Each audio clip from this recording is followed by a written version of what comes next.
Hola, buenas tardes. El día de hoy vamos a empezar con la unidad número 4 de la asignatura de transporte, carga y almacenamiento. El nombre de esta unidad es transporte de productos peligrosos. Ahora, unidad y resultado de aprendizajes. La unidad 4, transporte de productos peligrosos, tiene las siguientes unidades. Definición de sustancia y residuo peligroso, normativa asociada, consideraciones para el transporte de productos peligrosos y 4.4, respuesta ante emergencias. Y el resultado de aprendizaje es comprender las características de peligrosidad de los productos para su correcto transporte y almacenamiento. Cuando uno habla de sustancias peligrosas, uno tiene que primero partir por el concepto de ciclo de vida. Ahora, las sustancias peligrosas, más adelante vamos a ver por qué son peligrosas en realidad. Lo importante entender de esto es que las sustancias peligrosas son elementos que nosotros utilizamos en nuestra vida diaria, todos los días, y durante varias veces en el día. Más ahora, por ejemplo, en la situación de pandemia en que estamos, que muchos desinfectantes para manos están hechos a base de alcohol, y el alcohol corresponde a un líquido inflamable, por lo tanto es una sustancia peligrosa. Ahora, Chile tiene características en cuanto a la normativa asociada a ciertos elementos del ciclo de vida de las sustancias peligrosas, entendiendo el ciclo de vida como, como la forma o cómo se mueve una sustancia en distintos puntos, en distintas etapas de nuestro proceso productivo. Así vamos a tener uso, un tratamiento, una disposición final, un transporte, un almacenamiento y una venta. También dependiendo en la etapa en que se encuentra esta sustancia peligrosa. Cuando una sustancia peligrosa ha sido ya utilizada o un envase de este mismo se ha generado como un elemento que ya no tiene un valor útil, vamos a hablar de residuo peligroso. Y cuando uno habla de residuo peligroso, ya está hablando de tratamiento y disposición final. Lo que también nos implica a nosotros considerar un transporte y un almacenamiento. Un almacenamiento quizás en la empresa o en otro lugar de manera temporal, ¿ya? Para así poder disponerlo en un lugar como corresponde, quizás en un relleno sanitario, si es que las características lo meditan, o quizás en un relleno de seguridad, que quizás sea lo más probable. Ahora, las sustancias peligrosas, ¿qué son?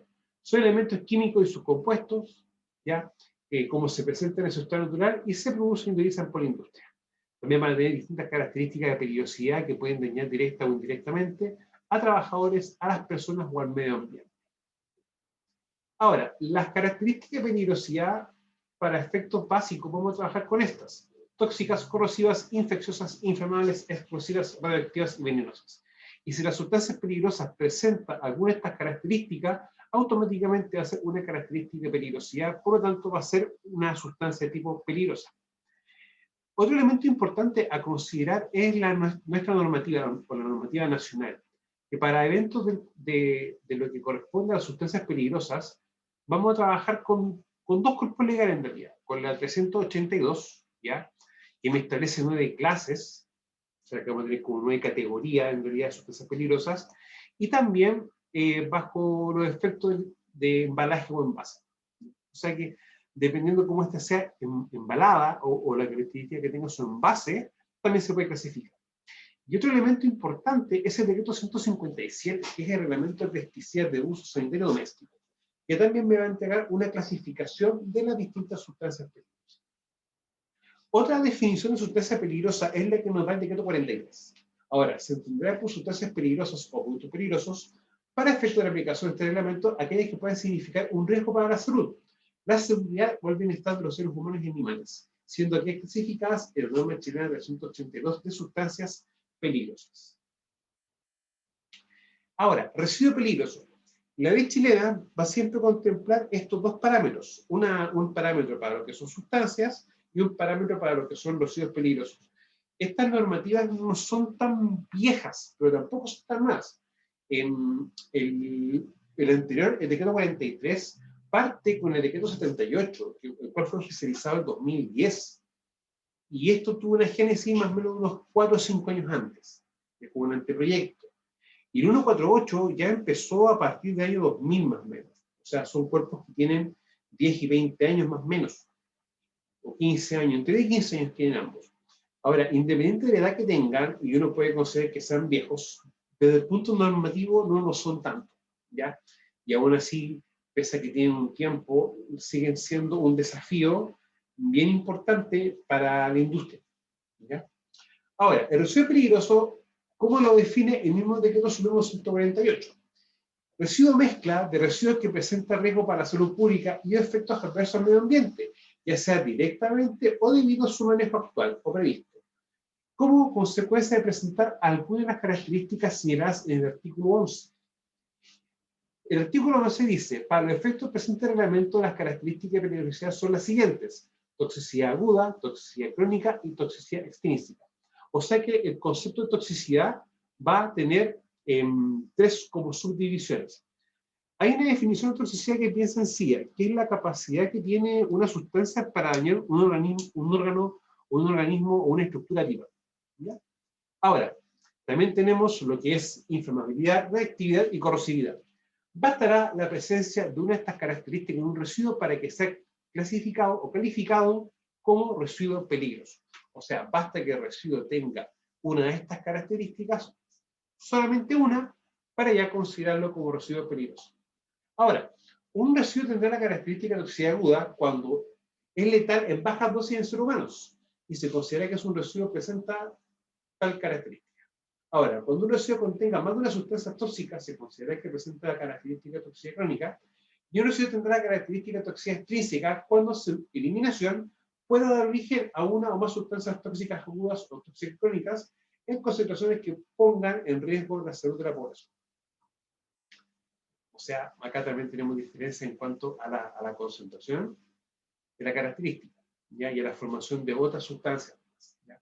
De igual forma, si tienen dudas, podemos también trabajar este concepto en la clase grupal de mañana. Ahora, inflamabilidad, reactividad y corrosividad. Estos tres elementos no son solamente parámetros que van a definir que un residuo sea o no peligroso, sino que también una sustancia sea peligrosa, ¿ya? Ahora, inflamabilidad es la capacidad para iniciar la combustión provocada por elevación local de la temperatura. Este fenómeno se transforma en combustión probablemente tal cuando se alcanza la temperatura de inflamación. El concepto de inflamabilidad lo vamos a trabajar un poco más en el próximo semestre, ¿ya? Cuando estemos viendo, por ejemplo, la asignatura de control de emergencias e incendios. Reactividad, potencial de los residuos para reaccionar químicamente, liberando de forma violenta energía y o compuestos nocivos, ya sea por descomposición o por combinación de otras sustancias. Y la corrosividad es el proceso de carácter químico causado por eliminar sustancias que desgastan a los sólidos o que puede producir lesiones más o menos graves en los tejidos vivos. Muchos ácidos tienen esta característica, que pueden ser corrosivos. Y de hecho, el agua con los metales también produce un nivel o una cantidad de toxicidad. También nosotros tenemos otro cuerpo legal, que es el decreto 298, que es el reglamento de transporte de cargas peligrosas por calles y caminos. Más adelante vamos a ir desarrollando los elementos importantes o vitales para este contexto, para lo que es el transporte, ¿ya? Y la próxima sesión vamos a ver temas también como la otra parte, normas chilenas, porque vamos a empezar a trabajar con una específica que es la 382 y la 2190. Debemos trabajar también con la 1411 y la 2245. La 1411 hace referencia a rombo de colores, de 4 colores, y la 2245 hace referencia a la hoja de autodesempeño. Estas dos normas son importantes porque nos van a dar ciertas nociones y ciertas directrices a la hora de poder enfrentar cierto tipo de emergencias, ¿ya? Y que en la práctica me dan orientaciones como para 4 tipos de emergencias que se pueden dar. Ahora, el mismo decreto 298 me define un concepto de sustancia peligrosa, que dice, son aquellas sustancias o productos que por sus características son peligrosos o representan riesgo para la salud de las personas, para la seguridad pública o el medio ambiente. Y también me define toxicidad, que la toxicidad de una sustancia es la capacidad que tiene para causar daño a un organismo vivo. O sea, vamos a tener distintas sustancias que van a causar distintos daños. Incluso una sustancia, dependiendo de su concentración, puede causar más o menos daño a una persona. También tengamos eso como concepto. A eso también uno le llama el concepto de concentración.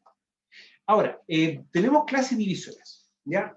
La norma chilena 382 me define de una manera bien clara y sencilla, me va a definir 9 clases. Si yo empiezo a ver esta imagen, me doy cuenta de que solamente hay 7. No está la clase 1, y la clase 7. Ya.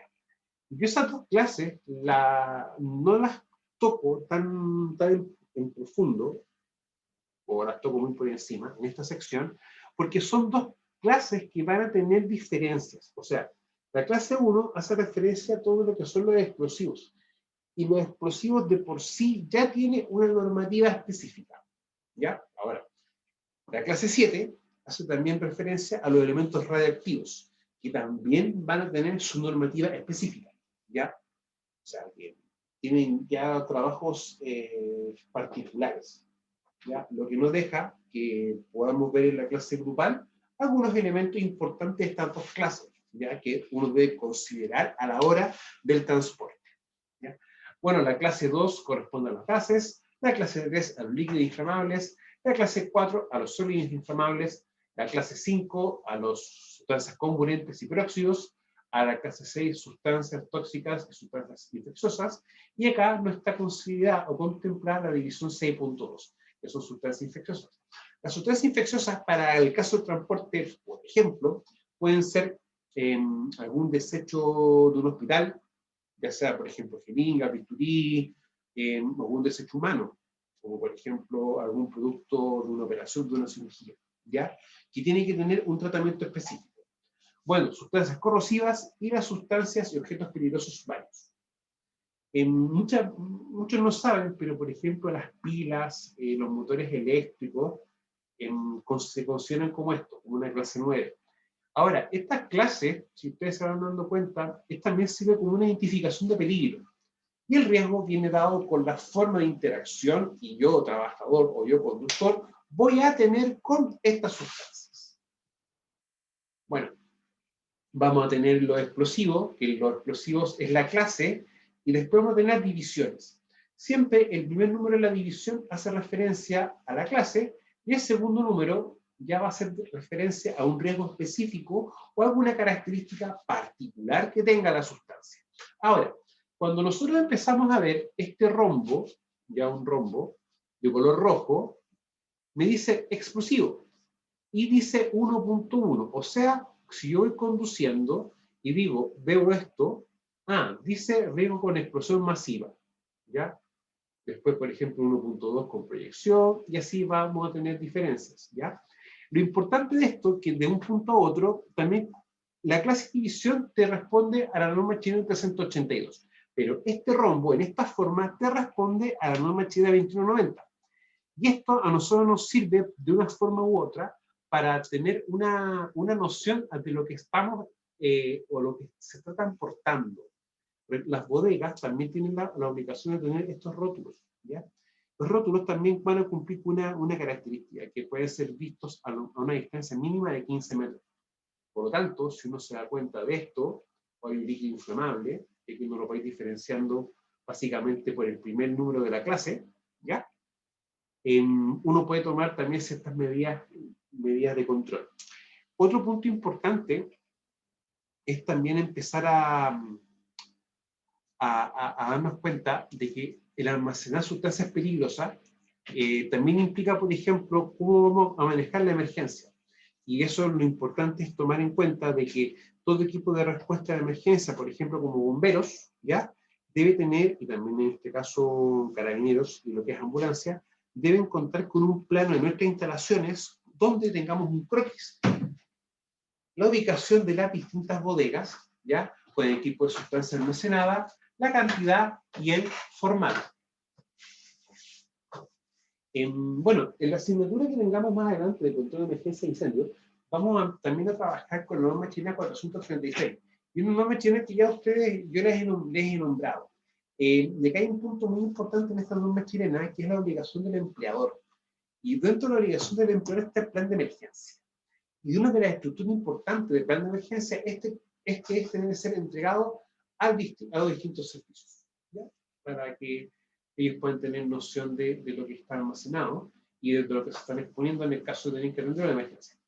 Bueno, en la clase 2 tenemos gases permanentes licuados disueltos a presiones criogénicos, ¿ya? Que básicamente vamos a tener, por ejemplo, 2.1, el 2 y el 2, y también el 2.3.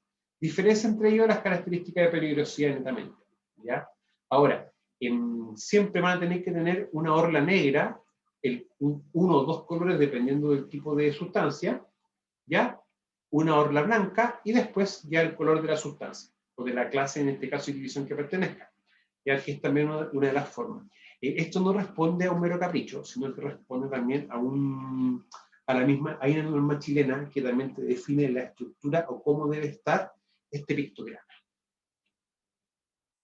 La clase 3, que tenemos los líquidos inflamables, en lo cual las divisiones se van a hacer en función del punto de inflamación o temperatura de inflamación.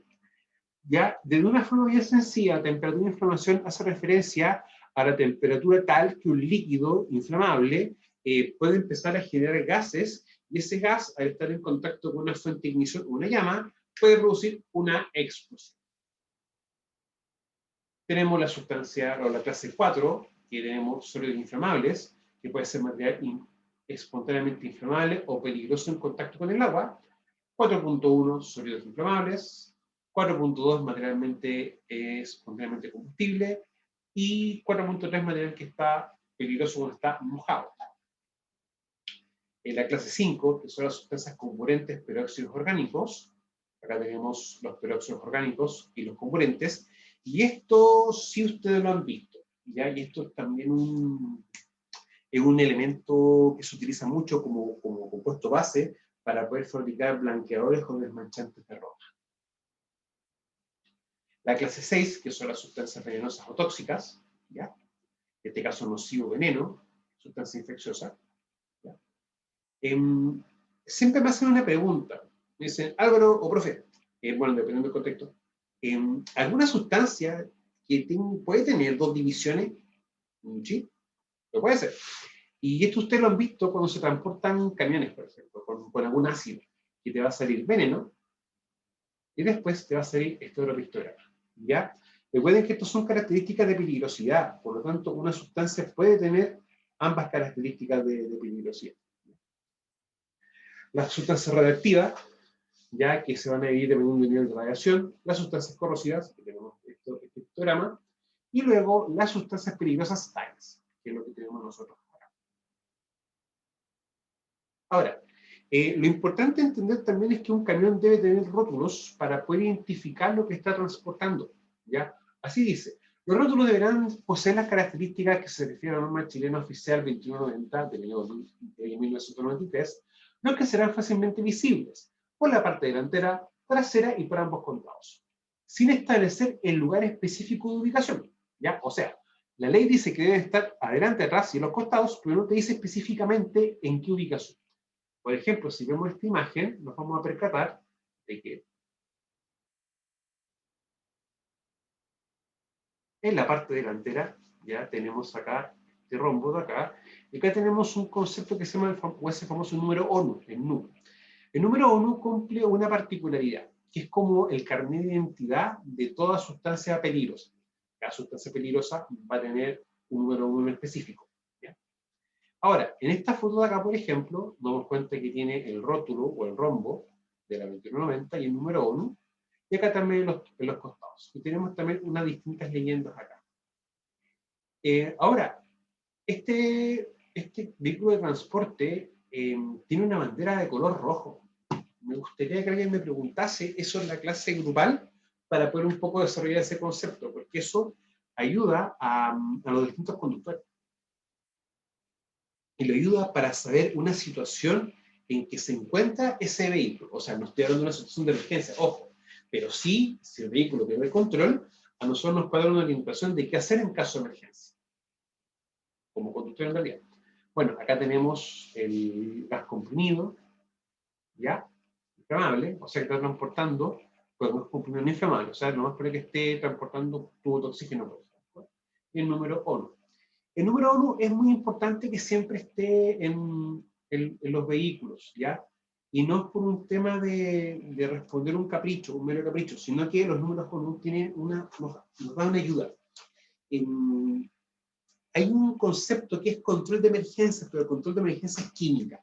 Y el control de emergencias químicas siempre, o la mayor cantidad de veces, siempre está como en tres contextos: en el almacenamiento, en el uso y en el transporte. Y uno se pregunta, pero si existen muchas sustancias peligrosas, ¿cómo yo sé cómo tratarlas, cómo trabajarlas? Y para eso, el número ONU, bueno, eso lo vamos a ver la próxima semana, pero cuando ocurre un accidente y hay involucrado un vehículo de transporte, uno tiene que ver ese número, y cuando llama equipo de emergencia tiene que decirlo. ¿Por qué razón motivo? Existe una guía que se llama la HAZMAT, o la Hazard Materials, que me da las nociones de cómo actuar ante una emergencia química. Y yo, para utilizar ese texto, sí o sí debo tener noción de cuál es el número ONU que tiene gusto transportar. Yo puedo transportar sustancias que sean compatibles entre sí, eso estoy claro, o sea, puedo transportar, por ejemplo, líquidos inflamables, ya, etcétera, pero que sean compatibles. Hay una tabla de compatibilidad que vamos a verlo, yo creo que la próxima semana, porque esa tabla de compatibilidad está más marcada o más desarrollada, mejor dicho, para lo que es el almacenamiento de sustancias químicas peligrosas, ¿ya? Esa misma tabla también tiene la modificación de no contemplar la clase, perdón, la clase y división asociada al 1 y al 7, a los explosivos y a las sustancias radiactivas. También tenemos acá la leyenda que dice peligro explosivo, gas inflamable, el mismo rombo, el número ONU, ¿ya? Acá tenemos también el parachoque antiempotramiento, ya para en el caso de que un vehículo no quede se llega a colisionar, ¿ya? O si está estacionado y un vehículo lo choca, no quede bajo el vehículo. Acá también tenemos la bandera de color rojo. Acá también tenemos una estructura del camión. Bueno, acá también se ven que hay dos luces para cuando es de noche pueda tener una noción más o menos de lo que va y también la cinta reflectante. Pero acá también tenemos una sección del vehículo que es un elemento de seguridad en sí, que es la famosa, se le conoce como la válvula de despiche, ya que cuando ya hay una presión que aumenta, esto se abre un poquito, libera un poco de gas y así disminuye la presión que está adentro. Bueno, acá también a los costados, propano butano, gas inflamable, ¿ya? Y acá también va a tener el rombo y el número 8. Bueno, existen materiales que por sus características son peligrosos o representan riesgo para la salud de las personas, la seguridad pública o el medio ambiente, ¿ya? A continuación se detallan algunos requisitos y aspectos considerados en la normativa que regula el transporte de cargas peligrosas a modo general, que es lo que corresponde al decreto 298/1994 del Ministerio de Transporte y Telecomunicaciones. Lo que sin perjuicio de reglamentación específica. O sea, vamos a tener este reglamento como madre, ¿ya? Sin embargo, van a haber características específicas, como por ejemplo los explosivos, ¿ya? Y las sustancias radioactivas y las sustancias 6.2 infecciosas, que van a tener que también tener una fiscalización extra. Por un lado, por ejemplo, va a estar el ejército, CERNAGEONIN, carabineros, es lo que corresponde a explosivo, y lo que corresponde al 6.2 y el número 7, directamente con SAL, Ministerio de Salud, ¿ya? Por si acaso. Ahora, como por ejemplo el transporte explosivo de radioactivo que está normado por el Ministerio de Defensa Nacional y Minería, respectivamente, es responsabilidad del conductor conocer a cargar las siguientes normas. No puede ser vehículo hechizo, no puede ser mayores de 15 años los vehículos, y por ese caso uno debe tener el padrón del vehículo, ¿ya? Para poder demostrar que el vehículo cumple con esa antigüedad. Aunque muchas veces el padrón, si ustedes se dan cuenta, no es un elemento obligatorio a la hora de la fiscalización. Debe tener tacógrafo, otro dispositivo electrónico que registre como mínimo velocidad y distancia recorrida. Estos registros deben estar en poder de transportista durante el periodo de 30 días.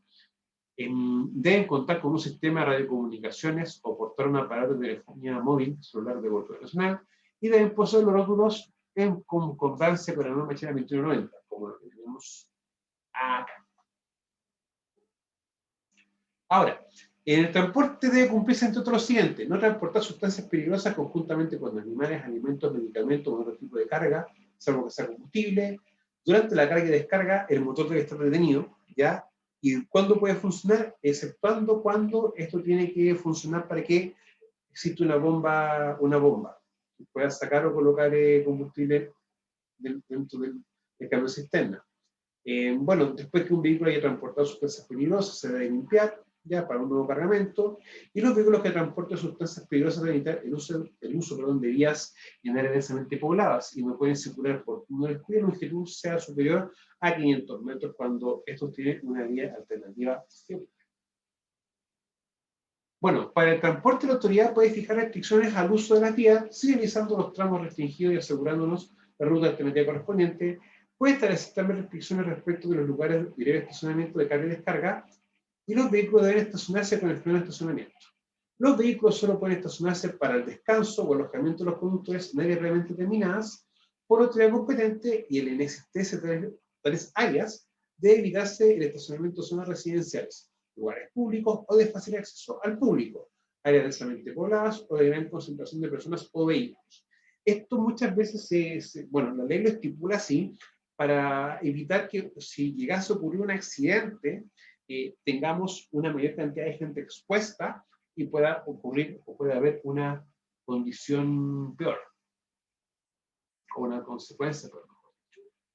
Bueno, cuando por emergencia, parada técnica, falla mecánica o accidente, el vehículo efectúa una parada en un lugar no autorizado, deberá permanecer señalizado y bajo vigilancia de su conductor o de la autoridad, salvo que su ausencia fuese indispensable para comunicar el hecho, pedir auxilio o ayuda mecánica. Los vehículos deben portar uno o más letreros visibles para los usuarios de las vías con las siguientes indicaciones: nombre común de la carga peligrosa, nombre y teléfono del destinatario de la carga, nombre del expedidor de la carga, nombre y teléfono del transportista. Bueno, el conductor del vehículo es responsable durante el viaje de la custodia, conservación y buen uso de los elementos, equipos y accesorios del vehículo, incluido lo exigido en función de la naturaleza específica de los productos transportados. Se prohíbe al conductor y auxiliares abrir un bulto que contenga materiales peligrosos. El conductor no deberá participar de la operación de carga, descarga o transporte, salvo si está debidamente autorizado por el expedidor o por el destinatario, y cuente con la conformidad del transportista. ¿Ya? El expedidor, chiquillo, para que entendamos ese concepto, es la persona que envía la carga. ¿Ya? Ahora, los conductores no deben ingerir bebidas alcohólicas durante el tiempo de conducción ni en las 6 horas que preceden al mismo. Tampoco pueden viajar acompañados por personas no autorizadas, especialmente por el transportista. Y esto tiene también un tema de un tema civil, una responsabilidad civil y penal, por eso no se hace. ¿Ya? De igual forma, me gustaría que esto lo pudiésemos trabajar en la clase grupal. Bueno, ni el conductor ni el acompañante autorizado de un vehículo que contenga explosivos, materiales oxidantes o inflamables o que haya sido usado para transportar líquidos gas inflamables, podrá fumar o mantener un cigarro encendido a una distancia menor de 10 metros del vehículo, no pudiendo tampoco mantener productos de tabaco, encendedores ni otras fuentes de ignición en la cabina de vehículo. Ya, chiquillos, esto ha sido todo por la clase grupal, o sea, por la clase del día de hoy. Nos vemos mañana en la clase grupal. Que tengan muy buen día. Hasta luego.